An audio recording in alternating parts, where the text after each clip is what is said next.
এখন বর্ষার জন্য বাগুন এবছর ভালো বেচতে পারিনি, তো আপাতত যে অবস্থায় আছে ক্ষেত, এই অবস্থায় যদি থাকে তাহলে সফলতার কামনা করতেছি যে সুস্থ ভালো একটা কিছু রেজাল্ট পাবো। তারপরে গাছে এখনো গাছে তোমার যে ফল আছে, এই ফল যে গাছে এখনো যে ফল আছে,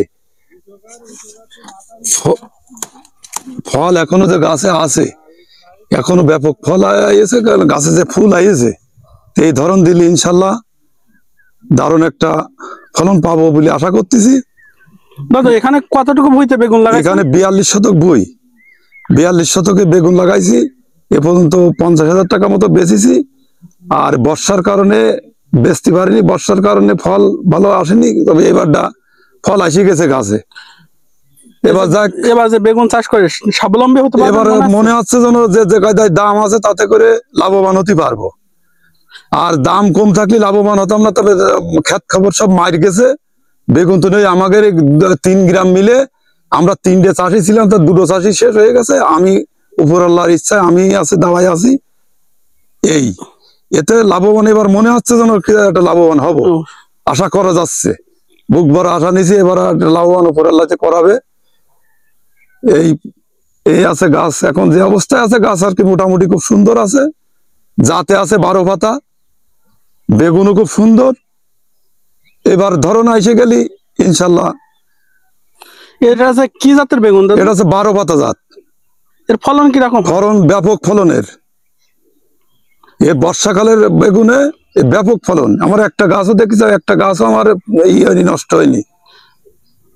ভবিষ্যৎ বোধহয় 2-1টা গাছ আমার নষ্ট হয়েছে, আর আমার গাছ সমস্ত গাছ আমার দিকে ভালো। এই যে বেগুনের রোগ বালাই কি কি হয় একটু বলা যাবে? এর রোগ আছে, এই বছর নতুন একটা ভাইরাস পাইছে, পাতা হলুদ হয়ে যাওয়ার। এই হলুদ হয়ে যাওয়ার পাতা আমার কাছে নেই অবশ্য, 2-1টা আছে নিচে, এই 2-1টা আছে। এই হলুদ হওয়ার এইটা এবার ভাইরাসের সংখ্যা খুব কম, তুলসী পড়াটা এই বছর কম, এবার বছরটা আছে পাতা হলুদ হয়ে যাচ্ছে। এই পাতা হলুদ হওয়ার জন্য কি করণীয়? করোনা আমরা ব্যাপক কিছু ব্যবহার করতেছি, কিন্তু এর কোনো রেজাল্ট পাচ্ছি না। যে এইটা এখনো বাড়েনি, যে কোন ছত্রাক দিলি যে এই পাতা হলুদটা বাইরবে, তো এখনো আসেনি, এখনো বাড়েনি। মানে বলতেছেন এবার প্রথমে হয়েছে? প্রথমে এই রোগটা প্রথমে আমরা দেখতেছি, এই পাতা হলুদ হয়ে যাওয়া। আপনার এখানে যে বেগুন চাষ করতে কত টাকা খরচ হয়েছে? এই পর্যন্ত ধরো আমার এখানে 60,000 টাকা খরচ হয়েছে।